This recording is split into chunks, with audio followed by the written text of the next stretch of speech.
राजस्थान के एक छोटे से गांव में कबीर नाम का एक ईमानदार और मेहनती नौजवान रहता था। उसे कई महीनों से कोई काम नहीं मिल रहा था, लेकिन उसने कभी अपनी ईमानदारी नहीं छोड़ी। एक दिन जब वह काम की तलाश में पास के शहर जा रहा था, तो उसे रास्ते में एक बुजुर्ग व्यापारी मिले। व्यापारी ने कबीर से मदद मांगी और कहा, बेटा, क्या तुम मेरी ये 3 भारी थैलियां शहर तक पहुंचाने में मदद करोगे?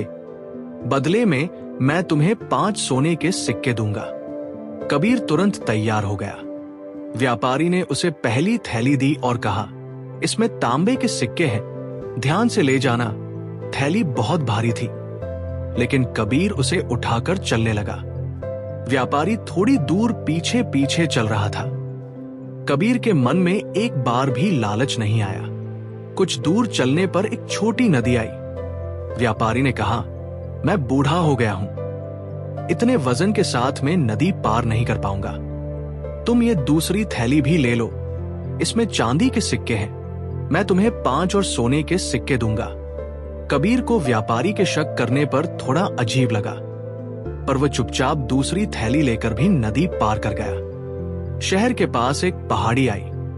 व्यापारी ने कबीर को रोककर कहा, मुझे अब भी तुम्हारी ईमानदारी पर पूरा भरोसा नहीं है।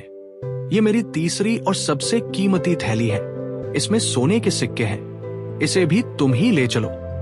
कबीर को यह सुनकर बहुत गुस्सा आया। उसने कहा, सेठ जी, मैंने अपनी पूरी जिंदगी ईमानदारी से बिताई है। अगर आपको मुझ पर भरोसा नहीं है तो अपना सामान वापस ले लीजिए। व्यापारी मुस्कुराया और बोला, नहीं बेटा, तुम ही इसे ले चलो। कबीर तीनों थैलियां लेकर पहाड़ी पर चढ़ने लगा। अब वो अकेला था। अचानक उसके मन में ख्याल आया, मैंने अपनी सारी जिंदगी ईमानदारी से बिताई, लेकिन मुझे कुछ भी नहीं मिला। अगर मैं ये सारा धन लेकर भाग जाऊं तो मेरी सारी गरीबी दूर हो जाएगी, किसी को पता भी नहीं चलेगा। मैं केवल एक बार ही तो ऐसा करूंगा, फिर तुम मेरे पास इतना धन हो जाएगा कि मुझे कोई भी गलत काम करने की जरूरत नहीं है। लालच ने उसकी सोच पर पर्दा डाल दिया। वो रास्ता बदलकर तेजी से अपने गांव की ओर भागने लगा।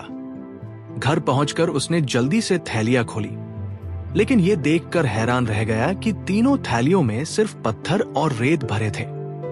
एक थैली में एक पत्र था जिस पर लिखा था, मैं इस राज्य का राजा हूं और अपने लिए एक ईमानदार सलाहकार ढूंढ रहा था। तुम लगभग परीक्षा पास कर चुके थे, लेकिन आखिरी पल में तुम्हारे मन का लालच तुम्हारी ईमानदारी पर भारी पड़ गया। कबीर सिर पकड़कर बैठ गया। एक पल की कमजोरी ने उससे एक सुनहरा भविष्य छीन लिया था।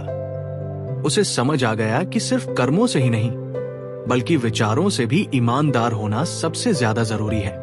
कबीर एक पल के लालच में अपनी सबसे बड़ी परीक्षा हार गया। ये कहानी हमें सिखाती है कि ईमानदारी सिर्फ काम में नहीं, बल्कि सोच में भी होनी चाहिए।